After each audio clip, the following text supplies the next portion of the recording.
कैसे हो आप गाइस। वैसे तो हमें पता है कि अब जेई एग्जाम्स का समय एकदम धीरे धीरे नज़दीक आ रहा है, और जैसे जैसे समय नज़दीक आ रहा है वैसे वैसे हमारी धड़कन है, वैसे वैसे हमारी टेंशन बढ़ती जा रही है। बहुत सारे स्टूडेंट्स इस सोच में पड़े हुए हैं कि कम समय में कैसे हम तैयारी कर लें, क्या पढ़े और क्या नहीं पढ़े, इस बात को लेके टेंशन है। क्योंकि हो सकता है कि वे लोग 1 साल से 1.5 साल से जो प्रिपरेशन कर रहे थे उसमें उतना समय नहीं दे पा रहे हों, या बेहतर रूप से नहीं हो पा रहा हो। अब वो एग्ज़ाम जैसे ही नज़दीक आ रहा है वैसे वे लोग टेंशन में हैं।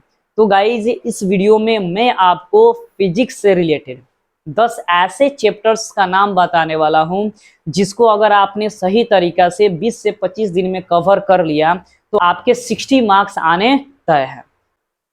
और अगर आपके 60 मार्क्स आ गए तो आपके बेहतर परसेंटाइल उठने के भी चांसेस बन जाएंगे।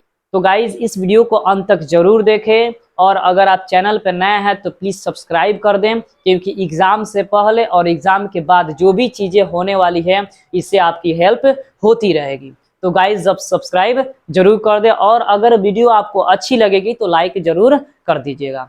चलिए वीडियो में आगे बढ़ते हैं कि वो 10 चैप्टर्स कौन है फिजिक्स से रिलेटेड जो आपके एग्जाम में बहुत मदद करेगी, कम से कम आपको 60 मार्क्स जरूर दिलाएगी।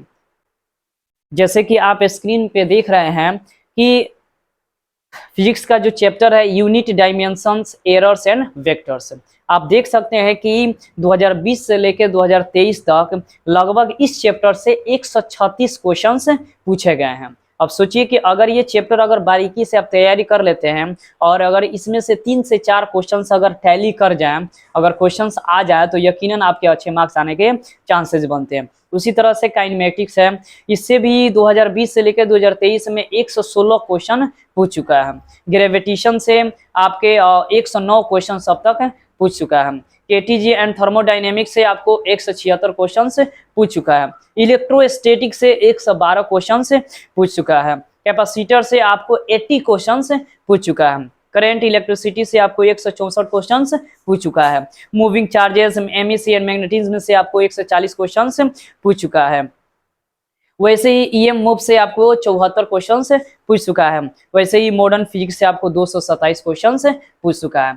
तो देख लीजिए ये जितने भी चैप्टर्स है इसमें ज्यादातर क्वेश्चंस पूछे गए हैं जेईई मेंस में, वो भी 2020 से लेकर 2023 तक। तो अगर आप इन 10 चैप्टर्स का सही तरीका से तैयारी कर लेते हैं तो आपके 60 मार्क्स आने तय हैं। बहुत सारे स्टूडेंट्स ये भी टेंशन में लिए हैं कि क्या पता अगर कहीं पैटर्न चेंज हो जाए तो क्या होगा, क्योंकि आप तो तैयारी पुराने पैटर्न के जरिए से कर रहे हैं, पुराने पैटर्न के तरीके से कर रहे हैं, तो क्या पता अगर पैटर्न चेंज हो जाएगा तो क्या होगा। तो एक बात मैं आपको बताना चाहता हूं कि अगर आपका पैटर्न चेंज भी हो जाएगा तो सिर्फ ये आपके लिए थोड़े होगा, बहुत सारे बच्चे जो एग्जाम दे रहे हैं, जो एग्जाम में बैठे हैं, उनके लिए भी तो ये चेंज होगा। जो प्रॉब्लम आप फेस कर रहे हैं वही प्रॉब्लम तो वो भी फेस कर रहा है। तो आपको टेंशन लेने की जरूरत नहीं है, क्योंकि अगर आप टेंशन लीजिएगा ना तो ये आपके तैयारी पे प्रभाव डालेगा। और टेंशन में जो भी आपको याद रहता है, जो भी आप स्ट्रेटेजी बनाया है ना, वो स्ट्रेटेजी भूल जाता है।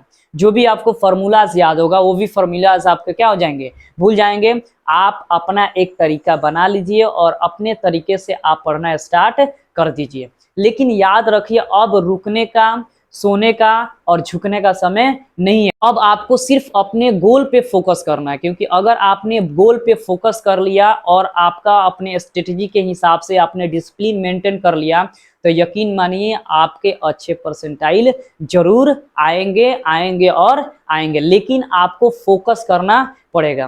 क्या होता है ना कि 1 और 2 दिन लोग चार्ज रहता है और एकदम मेहनत करने के लिए तैयार हो जाता है और मेहनत भी करता है, लेकिन 2 दिन 3 दिन के बाद से फिर वो मेहनत क्या हो जाता है, डगमडोल हो जाता है, जिसको जो लास्ट में उनके रिजल्ट जो होते हैं ना गड़बड़ा जाते हैं। तो अब समय वैसा नहीं है कि आपको मतलब हिलना डुलना है, डगमगाना है, नहीं। अब ऐसा समय है कि अगर आप 5 घंटे पढ़ रहे हैं ना तो लगातार आप 5 घंटे पढ़ते रहिए। अगर आप 10 घंटा पढ़ रहे हैं ना तो लगातार आपको 10 घंटा पढ़ना पड़ेगा। आप वो समय नहीं है कि आप रिलैक्स कर सकते हैं। अब मात्र 2 से ढाई महीना तक आप अपने कंफर्ट जोन से निकल जाइए बाहर। आप एकदम पढ़िए पढ़िए और पढ़िए, तब जाके आपके अच्छे परसेंटाइल आने के चांसेस बन सकते हैं। अन्यथा आप जानते हैं कि जेईई मेंस में बहुत सारे बच्चे क्या होते हैं, एग्जाम देते हैं, लेकिन कुछ ही बच्चों का क्या होता है भाई, परसेंटाइल अच्छे आते हैं क्योंकि वो तैयारी करते हैं अच्छे से। आप अगर सोच रहे हो कि मैं तैयारी करूंगा तब तो गए, यहाँ आप सोचने का समय नहीं है, अब यहाँ एक्शन लेने का समय है। आप एक्शनेबल बनिए और एक्शनेबल बन के आप फोड़ डालिए, एग्जाम को एकदम तोड़ डालिए, जैसे हो वैसे आप तैयारी करिए। जो भी आपको सही समय, जो भी आपको जहां भी मौका मिलता है उस टाइम पे आप जरूर पढ़िए। और एक और बात कि टेस्ट तो जरूर दीजिए, टेस्ट सीरीज किसी का भी ज्वाइन कर लीजिए। टेस्ट सीरीज से आपके कैपेसिटी का पता चलता है कि आप किस लेवल का आपका तैयारी है। और अगर आप तैयारी अगर लेवल का हो गया है और टेस्ट में आप बेहतर कर रहे हैं तो यकीन मानिए एग्जाम में भी जाके आप बेहतर करिएगा। और अभी ही टेंशन ले लीजिएगा, कोई टेस्ट सीरीज नहीं ज्वाइन करिएगा, कोई मॉक टेस्ट नहीं दीजिएगा तो फिर तो आगे चल के प्रॉब्लम होना तय है। तो ये सारी चीजें जो है इसको एकदम बारीकी से समझिए और इस चीज को करिए। अब पीछे हटने वाला समय नहीं है, आराम करने का समय नहीं है। ये भी बहुत सारे स्टूडेंट सोच रहे हैं कि ठंडा में कैसे पढ़ाई होगा। भाई ये पढ़ना है तो पढ़ना है। अगर अच्छे परसेंटाइल चाहिए, अच्छे कॉलेज चाहिए, NIT IIT का ख्वाब देखे हैं तो उसके लिए तो मेहनत करना पड़ेगा। बिना मेहनत का तो ये कुछ मिलने वाला नहीं है, तो मेहनत करिए। चलिए फिर मिलेंगे एक नए स्ट्रेटेजी के साथ अगले वीडियो में। जय हिंद।